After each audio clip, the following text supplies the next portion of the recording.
Welcome to the March 2006 City Focus. On this edition, how to get info on the 10-year plan results, planting Round Rock's green future, and how you can help the Victims Assistance Unit. These stories and more on City Focus.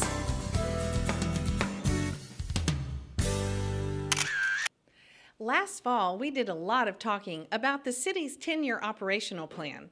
In January and February, we did a lot of listening. Nearly 600 citizens turned out at public meetings to give us their input on the 10-year plan. The 10-year plan process actually began last summer at a city council retreat when financial forecasts revealed that growth in expenses were outpacing growth in revenue. That's a recipe for budget deficits. But we saw this as an opportunity to ask our citizens a simple question: how do you want us to spend your money? At open house meetings in January and February, hundreds of citizens took the opportunity to learn more about the city's finances and our core services. They asked questions of senior staff to better understand how we do business. Then they sat down to give us their advice on what they wanted and how they wanted to pay for it. Well, first of all, I think our citizens have enjoyed an unprecedented look at city government and city finances.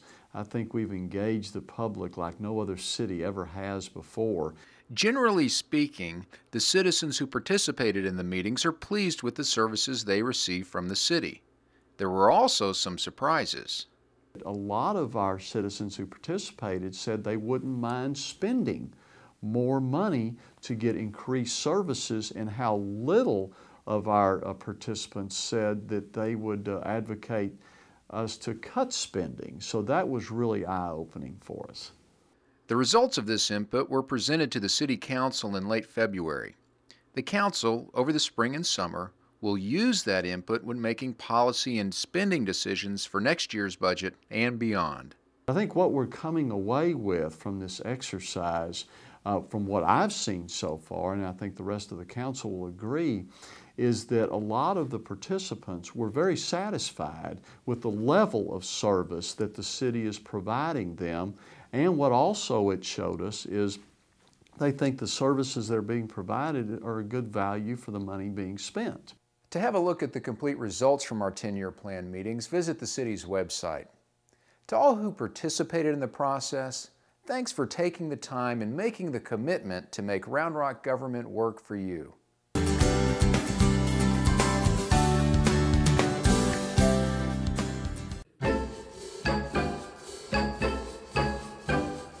Ain't she sweet? See her coming down the street. Now I ask you very confidentially, ain't she sweet? Ain't she nice? Look her over once or twice. Now I ask you very confidentially, ain't she nice? Just cast an eye in her direction. Oh me, oh my, ain't that perfection?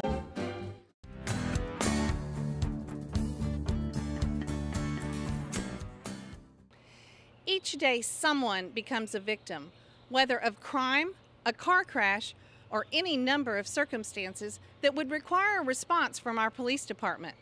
Our officers are often faced with many difficult tasks and must also ensure the needs of the victim or their family are met.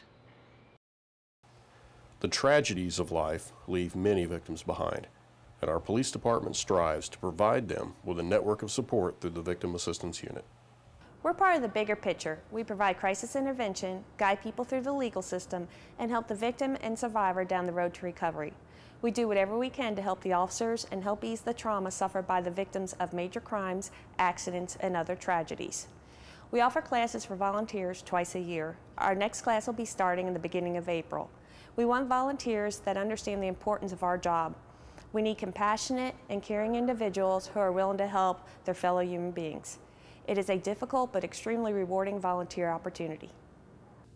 If you're interested in the challenge of being part of the Victims Assistance team, you can contact Rita at the address and phone number shown on your screen.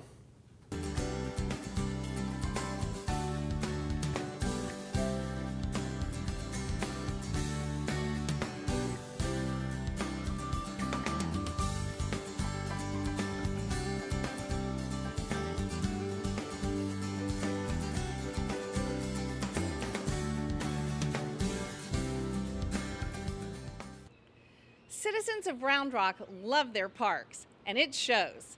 On February 25th, volunteers braved the rain and cold temperatures to do their part in beautifying a local park in celebration of Arbor Day. Each year, the City of Round Rock Parks and Recreation Department celebrates Arbor Day by planting trees in one of its more than 50 city parks. This year, 57 trees were planted at High Country Park with the help of city and citizen volunteers. This year's inclement weather was no match for the dedication of citizen volunteers. Boots and jackets are a small price to pay to help plant trees. Trees reduce the erosion of our topsoil, clean the air, produce life-giving oxygen, provide wood for our homes, fuel for our fires, and much more. Arbor Day is a national holiday when we plant trees and preach tree education. This is the 5th annual Arbor Day in Round Rock, and we want to thank to all the brave souls that came out and planted trees on the rainy weather. Once again, citizen participation in the Arbor Day tree planting have helped make the City of Round Rock a greener place.